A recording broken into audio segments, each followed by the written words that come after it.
மேகக்கூட்டங்கள் பரவலாக தொடர்ந்து தமிழகத்தை நோக்கி நகர ஆரம்பிச்சிருக்கு.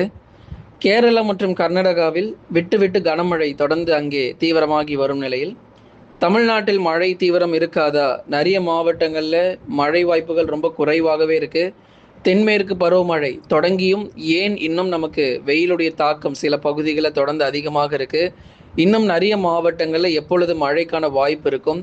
இன்றைக்கு இரவு மற்றும் நள்ளிரவில் எங்கெல்லாம் நமக்கு மழை தீவிரமாக போகுது அப்படிங்கிற முழு தகவலையும் நீங்க கேட்டு தெரிஞ்சுக்கோங்க. மழை பொழிவுகள் கண்டிப்பாக அதிகரிக்கும். ஆனால் இந்த வருஷம் இயல்புக்கு ஒட்டிய மழை பொழிவும் இந்த தென்மேற்கு பருவமழையில தமிழ்நாட்டுக்கு மழை சற்று குறைவாகவே இருக்கும். அதாவது நம்ம எதிர்பார்க்கிற அளவுக்கு பெரிதளவில் மழை இருக்காது. அவ்வப்போது வரக்கூடிய இந்த மிதமான மழையும் கனமழை மட்டும்தான் பதிவாகுமே தவிர ஒரு மிகப்பெரிய ஒரு வெள்ளப்பெருக்கு அல்லது மிகப்பெரிய ஒரு பேரழிவை சந்திக்கக்கூடிய அளவுக்கு மழை பொழிவு அப்படிங்கிறது தற்போதைக்கு அதற்கான வாய்ப்புகள் ரொம்ப குறைவாக இருக்கு. அப்போ வடகிழக்கு பருவமழை காலகட்டங்களில் வெள்ளப்பெருக்கு ஏற்படுமா அப்படின்னு சிலர் கேள்விகள் தொடர்ந்து கேட்டிருக்கீங்க. கண்டிப்பாக இந்த இரண்டு பருவமழை குறித்துமே நம்ம பார்க்கலாம். ஒன்று தென்மேற்கு பருவமழை, இன்னொன்று வடகிழக்கு பருவமழை. இந்த இரண்டு பருவமழை காலங்களிலும் நமக்கு மழை பொழிவு பொறுத்தவரை குறிப்பாக அந்த தென்மேற்கு பருவமழையில் மேற்கு தொடர்ச்சி மலையொட்டிய மாவட்டங்களிலும் உள் மாவட்டங்களிலும் நல்ல ஒரு அதிக மழை கிடைக்கிறத பார்க்க முடியும். வடகிழக்கு பருவமழையில் வட தமிழக கடலோர மாவட்டங்கள், டெல்டா மற்றும் தென் கடலோர பகுதிகளில் மிக தீவிரமான மழை பொழிவை பார்க்க முடியும். ஆனால் இந்த தென்மேற்கு பருவமழை தொடங்கியும் இன்னும் நமக்கு திருநெல்வேலியினுடைய மேற்கு பகுதி, கோயம்புத்தூர் தெற்கு, நீலகிரி மேற்கு, இது போன்ற அந்த மலைப்பகுதிகளில் மட்டும்தான் நமக்கு இதுவரைக்கும் மிக கனமழை கிடைச்சிருக்கே தவிர மற்ற மாவட்டங்கள் எல்லாம் மிதமான மழையும் கனமழை வரைக்கும் தான் பதிவாயிருக்கு. வேற எங்கேயும் நமக்கு மிக கனமழை அப்படிங்கிறது பதிவாகலை. ஆக இப்படிப்பட்ட ஒரு கனமழையினுடைய தீவிரம் வரும் நாட்களில் எப்படி இருக்கும் அப்படிங்கிற எல்லா தகவலையும் நம்ம பார்த்து தெரிந்து கொள்ளலாம். மலைப்பகுதிகளில் ஒவ்வொரு நாளும் கனமழை தொடர்ந்து நீடிக்கக்கூடும்.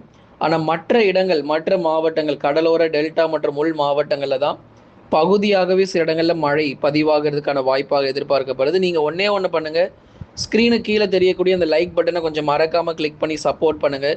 நண்பர்கள், உறவினர்கள் தெரியப்படுத்த ஷேர் பண்ணுங்கள், அவங்களும் பார்த்து பயன்பெறட்டும். தமிழகத்தில் இன்று இரவு மற்றும் நள்ளிரவில் கணிசமாக நமக்கு மழை பொழிவுகள் ஆங்காங்கே எதிர்பார்க்க முடியும். குறிப்பாக நமக்கு மழை மேகங்கள் தமிழகத்தை நோக்கி தொடர்ந்து நகர்ந்து கொண்டிருக்கு. மற்ற மாவட்டங்களிலும் இன்று இரவு மற்றும் நள்ளிரவில் பகுதியாக, அதாவது எல்லா இடங்களிலும் மழை கிடைக்காது, பகுதியாக சில இடங்களில் மட்டுமே நமக்கு பரவலாக மிதமான மழை பொழிவானது எதிர்பார்க்கலாம். உதாரணமாக வட தமிழக உள் மாவட்டத்தின் சில இடங்களில் மிதமான மழை பதிவாகும். வேலூர், திருப்பத்தூர், ராணிப்பேட்டையில் ஒரே நேரத்தில் மாவட்டம் முழுவதும் மழை இல்லாமல் பகுதியாக நமக்கு மழை பொழிவுகள் சில இடங்களில் நமக்கு ஒரு அரை மணி நேரம் தான், ரொம்ப அதிக நேரம் மழை பொழிவு கூட கிடையாது. ஓரளவு ஒரு அரை மணி நேரத்திலிருந்து 45 நிமிடங்கள் வரைக்கும் சில பகுதிகளில் உள் மாவட்டங்களில் பரவலாக மிதமான மழை பொழிவானது பதிவாகக்கூடும்.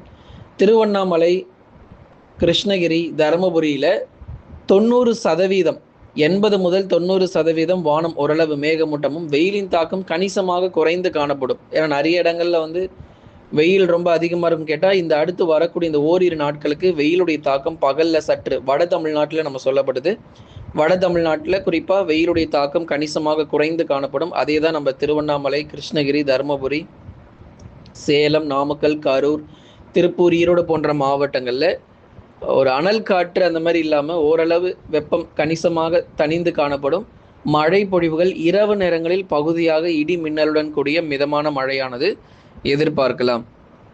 அடுத்ததாக கடலோர மாவட்டங்கள் சென்னை, திருவள்ளூர், காஞ்சிபுரம், செங்கல்பட்டு உள்ளிட்ட மாவட்டங்களில் பொதுவாக வானம் ஓரளவு மேகமூட்டம். நீங்கள் பார்த்துருப்பீங்க, காலை 11 மணி முதல் தொடர்ந்து மதியம் 2 மணி வரைக்குமே கூட அந்த மேக கூட்டங்கள் கணிசமாக காணப்பட்டிருக்கும். சென்னை, திருவள்ளூர், காஞ்சிபுரம், செங்கல்பட்டு போன்ற இடங்களில் மேக கூட்டங்களோடு இருந்திருக்கும்.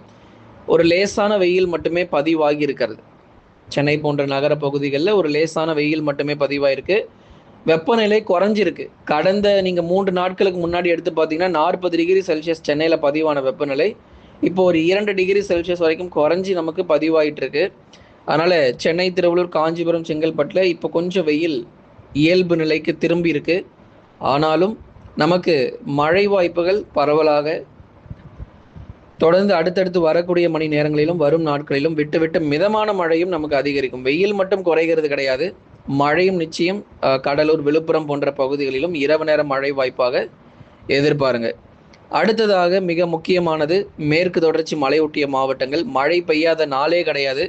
நம்ம சேனலில் பார்த்தீங்கன்னா தெரியும், தினந்தோறும் எத்தனை சென்டிமீட்டர் மழை பதிவாயிருக்குன்னு ஒரு போஸ்டரே போட்டுக்கிட்டு இருக்கோம்.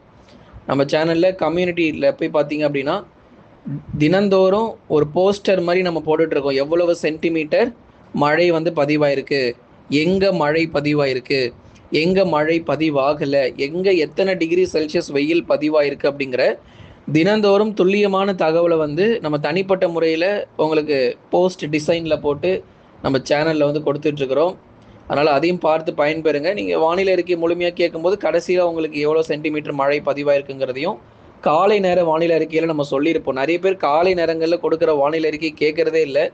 முதல்ல போய் கேளுங்க. காலை நேரங்களில் கொடுக்குற வானிலை அறிக்கையில் தான் எத்தனை சென்டிமீட்டர் மழை வந்திருக்கு, எங்கே எவ்வளோ வெயில் பதிவாயிருக்குங்கிற எல்லா தகவலும் முழுமையாக அதில் உங்களுக்கு கிடைக்கக்கூடும். அதனால் அதை பார்க்காதவங்க போய் பார்த்து பயன்பெறுங்க. இரவு நேரத்தில் சில இடங்களில் மிதமான மழை பொழிவுகள் தொடர்ந்து எதிர்பார்க்கலாம். மேற்கு தொடர்ச்சி மலையொட்டிய மாவட்டங்கள், மலை பகுதிகளில் கனமழை பதிவாகும். ஊத்து, நாலுமுக்கு, காக்காட்சி, அதே மாதிரி வால்பாறை, சோலையாறு, சின்னக்கல்லார், உதகமண்டலம், அவலாஞ்சி, இந்த பகுதிகள் எல்லாம் நமக்கு கனமழை தொடர்ந்து நமக்கு நீடிக்கக்கூடும். மற்ற இடங்களில் மிதமான மழை வரைக்கும் எதிர்பார்க்கலாம்.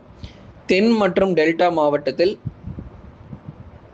அதிலும் குறிப்பாக தென் மாவட்டத்தினுடைய கடலோர பகுதிகள் சற்று வெயிலின் தாக்கம் அதிகரித்து காணப்படும்.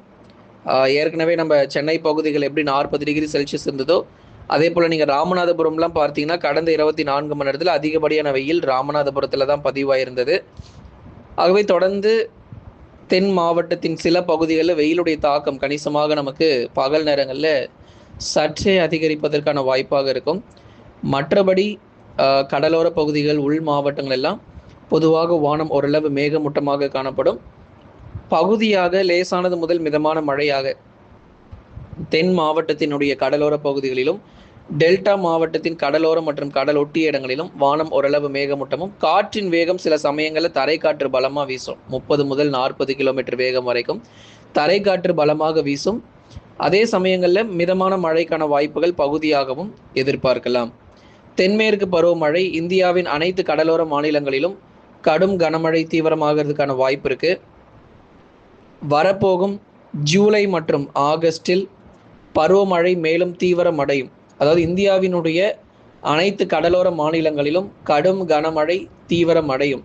மகாராஷ்டிரா, கர்நாடகா, கேரளா, தமிழ்நாடு, ஆந்திர பகுதிகள், வடக்கு ஆந்திரா, ஒரிசா, சத்தீஸ்கர், அதே மாதிரி மேற்கு வங்கம், இது போன்ற பல மாநிலங்களிலும் இந்தியாவில் இருக்கக்கூடிய கடலோர பகுதிகளில் உறுதியான கனமழையானது வரக்கூடிய நாட்களில் தீவிரமடையும். இந்த கனமழையெல்லாம் ஜூலை மற்றும் ஆகஸ்டில் மிக கனமழை மற்றும் அதி கனமழையாகவும் மாறக்கூடும் நண்பர்களே. ஆகவே நீங்கள் மறக்காமல் ஒரு லைக் பண்ணுங்கள், சப்ஸ்கிரைப் பண்ணி தொடர்ந்து சப்போர்ட் பண்ணுங்கள்.